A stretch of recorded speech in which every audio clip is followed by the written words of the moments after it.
Hello dear friends, मैं doctor कांचन दुरुपकर। मैं स्त्री रोग तज्ञ और टेस्ट ट्यूब बेबी कंसल्टेंट हूँ और पिछले 10 वर्ष से पुणे में कार्यरत हूँ। आज हम डे 5 जो एम्ब्रियोज होते हैं उनके ग्रेडिंग के बारे में इस वीडियो में डिस्कस करने वाले हैं। सो जब भी आप आईवीएफ के प्रोसेस थ्रू जा रहे होते हो तो रूटीनली क्या प्रोसीजर होता है कि सेकेंड या थर्ड डे से आपको कुछ गोनाडोट्रोपिन्स के इंजेक्शंस दिए जाते हैं। 10 to 14 डे आपका पिकअप होता है। पिकअप के बाद इक्सी होता है, जो एग्स होते हैं उसमें इंजेक्शन से हम स्पर्म इंजेक्ट करते हैं जिसे हम आईसीएसआई या फिर इक्सी टेक्नोलॉजी करते हैं कहते हैं। और ये इक्सी टेक्नोलॉजी के बाद ये जो एग्स हैं वो हम इंक्यूबेटर्स में ग्रो करते हैं। इंक्यूबेटर्स में ये एग्स ग्रो होने के बाद 5 दिन तक हम ये एम्ब्रियोज को ग्रो करते हैं जिसे हम ब्लास्टोसिस्ट ऐसा कहते हैं। अब ये जो ब्लास्टोसिस्ट है उनकी ग्रेडिंग जो है वो आपके साथ डिस्कस की जाती है जब भी आपका ये आईवीएफ प्रोसेस होता है।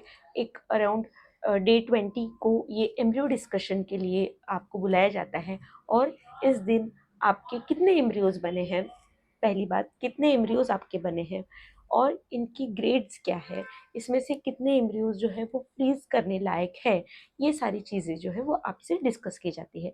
और आपको सिंगल एम्ब्रियो ट्रांसफ़र चाहिए कि डबल एम्ब्रियो ट्रांसफ़र चाहिए, ये भी आपके साथ डिस्कस किया जाता है। सिंगल और वर्सेस डबल एम्ब्रियो ट्रांसफ़र, इसके बारे में हमने एक डिटेल वीडियो बनाया है, वो आप हमारे चैनल पे जाके देख सकते हैं। इस वीडियो में हम ग्रेडिंग के बारे में बात करने वाले हैं। ये जो 5वें दिन का एम्ब्रियो होता है इसे हम ब्लास्टोसिस्ट कहते हैं। तो ये ब्लास्टोसिस्ट बेसिकली क्या है, तो ये क्लस्टर ऑफ सेल्स है, मतलब कि एक सेल्स का गुच्छा है। ये जो सेल्स है इसमें जो आउटर लेयर है इसको हम ट्रोफेक्टोडर्म ऐसा कहते हैं। ये जो ट्रोफेक्टोडर्म है वो आगे जाके प्लेसेंटा बनने वाला है, बेबी का जो आवर होता है वो बनने वाला है। और इनर सेल मास होता है, मतलब ये जो ट्रोफेक्टोडर्म है उसके अंदर कुछ सेल्स होते हैं जिन्हें हम इनर सेल मास कहते हैं। तो ये जो इनर सेल मास है इससे फिर बेबी बनने वाला है। इस ये जो इनर सेल मास है इसका फर्दर डिवीजन होके एंडोडर्म, मेसोडर्म और एक्टोडर्म ऐसे लेयर्स बनते हैं और उससे जाके फिर पूरा बेबी जो है वो तैयार होता है। तो ये नॉर्मल फिजियोलॉजी है। और एम्ब्रियोलॉजी में, मतलब कि आईवीएफ में, हम 5वें दिन तक, हमारा जो मेडिकल साइंस है वो इतना अभी एडवांस हो गया है कि हम 5वें, 6वें या 7वें दिन तक मैक्सिमम एम्ब्रियोज जो है वो इंक्यूबेटर में ग्रो कर सकते हैं। इसके बाद हम इन्हें फ्रीज करके रखते हैं और ये जो एम्ब्रियोज हैं वो हम जब हम ट्रांसफ़र कर रहे हैं तो हम थॉ करते हैं, मतलब कि ये जो लिक्विड नाइट्रोजन में -196 में ये जो हमारे एम्ब्रियोज थे वो हम 37 डिग्रीज पे लाके थॉ करते हैं और फिर ये एम्ब्रियोज हम ट्रांसफ़र करते हैं। अब ये जानेंगे कि इनका ग्रेडिंग कैसे करते हैं। तो जैसे मैंने बोला ट्रोफेक्टोडर्म, तो इसको हम माइक्रोस्कोप के नीचे हम लोग ये जो सेल्स हैं इनकी रचना कैसी है ये देखते हैं। ये एक मॉर्फोलॉजिकल ग्रेडिंग है। इसके लिए एक इस्तांबुल कंसेंसस जो है वो हुआ है, जो अल्फा साइंटिस्ट और एशरे, ये हमारे कुछ ऑर्गेनाइजेशंस हैं जिन्होंने मिलके इसका एक कंसेंसस बनाया है, क्योंकि काफ़ी इसके बारे में डिस्कशंस थे, फाइनल कुछ नहीं था एक तो इसके लिए ये कंसेंसस जो है वो बनाया गया। तो इसमें क्या बोला गया है कि जो ट्रोफेक्टोडर्म है, मतलब कि जो आउटर सेल है उसकी रचना कैसी है, इनर सेल मास की रचना कैसी है और एक्सपांशन कितना है, इसके ऊपर ये ग्रेड दिए जाते हैं। जैसे कि 3AA, 3AB, 4AA। तो ये AA क्या है, ए मतलब कि जो सेल्स हैं वो प्रॉपरली अरेंज्ड है ट्रोफेक्टोडर्म के, पहला ए। दूसरा ए होता है इनर सेल मास भी प्रॉपरली अरेंज्ड है, मतलब कि बहुत सारे सेल्स हैं और एकदम कॉम्पैक्टली अरेंज है, इसेंट्रिक है। तो ए मतलब कि ट्रोफेक्टोडर्म भी प्रॉपरली अरेंज है, सेल्स जो है वो अरेंज है, लूजली अरेंज नहीं है, टाइटली कॉम्पैक्टेड अरेंज है। और जो इनर सेल मास है वो भी प्रॉपरली टाइटली कॉम्पैक्टेड सेल्स है, ए ये ग्रेड हो गया है। और अगर यही जो सेल्स है वो थोड़ा लूजली अरेंज्ड है और सेल्स जो है वो प्रॉपर इतना कॉम्पैक्शन में नहीं है तो हम उसे बी ग्रेड देते हैं। ये एक मॉडरेट क्वालिटी का एम्ब्रियो हो गया। इनर सेल मास भी अगेन लूजली है, इतना कॉम्पैक्टेड नहीं है, सेल्स थोड़े कम है, बी ग्रेड हम लोग देते हैं। तो ये मॉडरेट क्वालिटी का। ए जो है वो गुड क्वालिटी का एम्ब्रियो होता है, जो बी होता है वो फेयर है, और जो सी होता है वो पुअर क्वालिटी का एम्ब्रियो होता है। सो सी में क्या होता है, जो सेल्स है वो प्रॉपरली अरेंज नहीं है, जो ट्रोफेक्टोडर्म सेल्स है बाहर की वो प्रॉपरली अरेंज नहीं है, लूजली अरेंज है, और जो इनर सेल मास है वो भी लूजली अरेंज्ड है, और ये इनर सेल मास में भी सेल्स की जो संख्या है वो कम है। सो ये हो गया है ए बी सी। ये ऐसे हम लोग ये इनर सेल मास और ट्रोफेक्टोडर्म इसको ग्रेडिंग देते हैं। अब ये 1 2 3 4 ये नंबर कहाँ से आए हैं ये हम आगे जानेंगे। सो 1 नंबर जो होता है अर्ली ब्लास्टोसिस स्टेज होता है, मोरूला स्टेज रहता है, मतलब कि जो चौथे दिन का एम्ब्रियो वो जस्ट अभी 5वें दिन पे एंटर हुआ है, ये होता है मोरूला स्टेज या फिर 1 नंबर। 2 होता है कि ब्लास्टोसिस्ट जो है वो बना है, उसमें थोड़ा सा अंदर एक ब्लास्टोसील करके कैविटी बनती है, तो ये थोड़ी सी कैविटी हमें दिख रही है, तो हम इसे मतलब कि 50% से ज़्यादा जब हमें ब्लास्टोसील कैविटी दिखती है तो हम उसे 2 स्टेज देते हैं। 3 स्टेज क्या होती है, जब ये ब्लास्टोसील कैविटी पूरी ऑक्यूपाई कर रही है, पूरा फिल कर रही है, वो ब्लास्टोसिस्ट को ब्लास्टोसील कैविटी पूरा फिल कर रही है, तो हम उसे 3 ग्रेड देते हैं।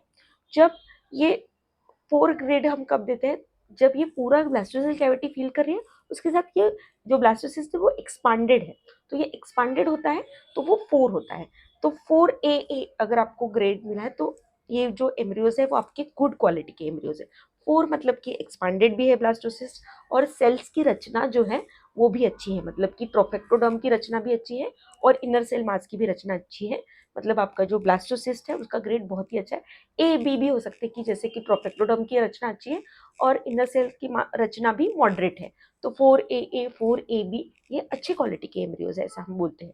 5 जो होता है मतलब कि एक्सपांडेड है और हैच हो रहा है, एक आउटर कवरिंग होता है एम्ब्रियो को, तो इसमें से ये इसको शेल बोल सकते हैं हम लोग। तो इसमें से अगर जो एम्ब्रियो है वो बाहर निकल रहा है, अभी पूरी तरीके से निकला नहीं है, पर वो शेल जोना पेलुसिडा से, ये जो आउटर लेयर होती है उसको हम जोनो पेलुसिडा कहते हैं, तो ये जोनो पेलुसिडा से अगर बाहर निकल रहा है तो हम इसे 5 कहते हैं, 5AA 5AB ऐसे। और पूरी तरीके से निकल गया है, हैच कंप्लीटली हो गया, मतलब ये जोना पेलुसिडा अलग और हमारा एम्ब्रियो अलग ऐसा दिख रहा है, कंप्लीटली हैच्ड एम्ब्रियो है, तो ये 6 होता है, 6AA 6AB। पर जनरली हम लोग जो ट्रांसफर करते हैं वो ग्रेड हम लोग आपको बोलते हैं कि 4AA, जनरली हम लोग 4AA 4AB के एम्ब्रियोज जो है वो ट्रांसफर करते हैं। अब हम आएंगे कि ये ग्रेड्स के ऊपर आपके आईवीएफ का सक्सेस रेट जो है वो कैसे मैटर करता है इसके ऊपर। सो आपके जो ग्रेडिंग ऑफ एम्ब्रियो है ये हमने मॉर्फोलॉजिकल मतलब माइक्रोस्कोप के नीचे ये जो सेल्स की रचना देखी, जनरली हमारे एम्ब्रियोलॉजिस्ट ये देखते हैं, हम और क्लिनिशियंस हम लोग देखते हैं और फिर इसे ग्रेडिंग देते हैं। सो जो भी एम्ब्रियोज एक्सपांडेड है ए ग्रेड के हैं उनकी जो सक्सेस रेट है वो 60 to 70% अराउंड होता है।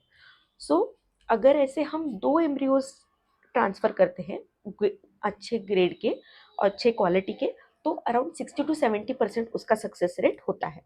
और अगर हम ये जो 3 है इसका जो एक्सपांशन है वो थोड़ा कम है, ये जो एम्ब्रियोज है इनका, तो इनका सक्सेस रेट ये अराउंड 50% तक रहता है। अगर इनका सी बी या सी ग्रेड है तो अगेन ये जो सेल एक्सपांडेड तो है लेकिन जो सेल्स की रचना है वो अच्छी नहीं है, लूजली पैक्ड है ये सेल्स, तो फिर उसका सक्सेस रेट अगेन 30-40% हो जाता है। सो ये जो स्टेज है एक्सपांशन और जो सेल्स की रचना है उसके ऊपर हम ये एम्ब्रियो ग्रेडिंग करते हैं, तो ये थोड़ा सा डिफिकल्ट होता है एज अ पर्सन समझने के लिए, लेकिन इस प्रकार से हम लोग एम्ब्रियोज की ग्रेडिंग करते हैं और उसके ऊपर हम ये सक्सेस रेट देखते हैं। सो हमेशा ये पूछा जाता है कि क्या ऐसे एम्ब्रियो बन गया मतलब 100% हमारा सक्सेस रेट है, जी नहीं, यह एक अनुमान होता है। या फिर अगर पूरे पुअर क्वालिटी के एम्ब्रियोज समझो बने हैं, एवरेज क्वालिटी के एम्ब्रियोज बने हैं आपके, तो क्या सक्सेस रेट होने का चांसेस ही नहीं है, ऐसा नहीं है। हाँ, अच्छे क्वालिटी के हैं तो हम एक प्रिडिक्शन कर सकते हैं कि हाँ आपका सक्सेस रेट जो है वो अच्छा होगा, 60 to 70% होगा। लेकिन अगर क्वालिटी ऑफ एम्ब्रियोज एवरेज है, फिर भी जीरो सक्सेस रेट नहीं है, हो सकता है कि ये एम्ब्रियोज जो है वो इम्प्लांट हो सके।